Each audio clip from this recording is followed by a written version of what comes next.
J'étais totalement paralysé. J'avais peur. J'étais là au fond de moi, j'étais en train de prier, Seigneur, s'il te plaît, aide-moi.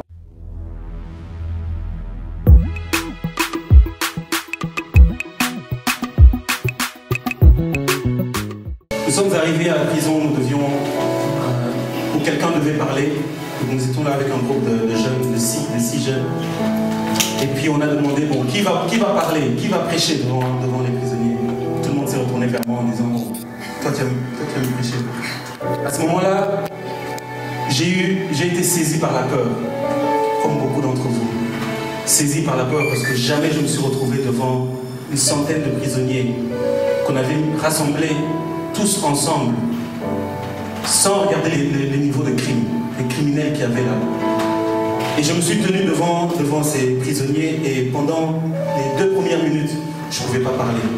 J'étais totalement paralysé. J'avais peur. J'étais là au fond de moi, j'étais en train de prier, Seigneur, s'il te plaît, aide-moi. Parce que je ne sais pas ce que je veux dire. Je ne sais pas par quoi je dois commencer. Et j'étais dans cette lutte à l'intérieur de moi-même. J'étais en train de douter.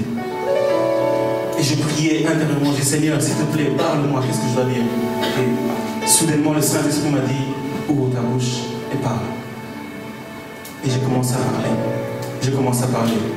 Avant, le chef, le responsable des prisonniers m'avait dit, il ne faut pas dire ceci, il faut faire attention de ne pas dire ça, il ne faut pas dire ceci aux prisonniers, il ne faut pas leur parler comme ça, il ne faut pas pointer du doigt, il ne faut pas faire un appel, parce que, voilà, il faut respecter le protocole.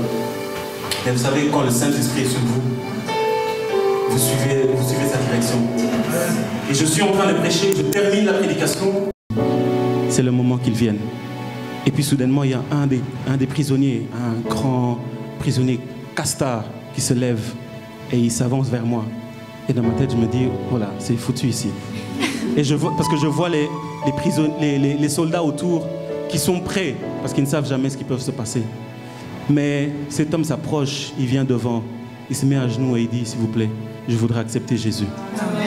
À partir de ce moment-là, le Seigneur m'a fait comprendre une chose, c'est que lorsqu'il me dit d'aller, j'y vais.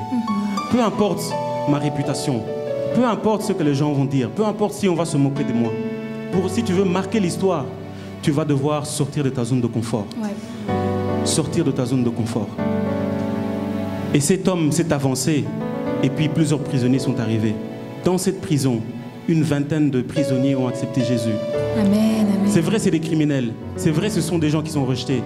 Mais Jésus est pour tout le monde. Amen. Et ce que je voudrais te dire ce soir, c'est qu'ici à Verviers, il y a des gens qui attendent que toi, tu sois révélé, que toi, tu puisses sortir. Il y a des gens qui attendent que tu te lèves, que tu sortes, parce que leur délivrance viendra par toi. Oui. Mais toi, tu te regardes et tu te minimises. Tu te minimises. Tu te minimises parce que tu regardes les autres, tu te compares. Et tu dis, moi, je n'ai pas ça. Moi, je n'ai pas autant de connaissances de la Bible. Je ne connais pas tous les passages de la Bible. Je n'ai pas tel diplôme. Je ne suis pas pasteur. Ce n'est pas seulement pour les pasteurs. Nous qui sommes ici devant, nous ne sommes pas spéciaux. Je suis comme vous. Je vis les mêmes difficultés comme vous. Je crois en un Dieu qui est capable de prendre des gens ordinaires et de les transformer en des personnes extraordinaires. Amen, amen. Alors ce soir, j'aimerais, par ce dernier chant, juste que nous puissions dire, Seigneur, je m'abandonne. Je m'abandonne. J'abandonne mes pensées. J'abandonne mes pensées de limitation. Oui. J'abandonne mes pensées de comparaison. J'abandonne mes pensées où je me dis, c'est impossible. J'abandonne, je t'ouvre mon cœur.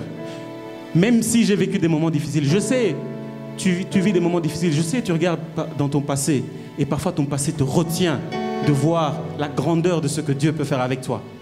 Mais ce soir, j'ai envie de te dire, dis, je m'abandonne. J'abandonne mon passé, j'abandonne mon présent et je crois que mon futur sera grand avec toi. Amen, amen. Je m'abandonne. Est-ce que nous pouvons chanter ce chant qui dit, je m'abandonne?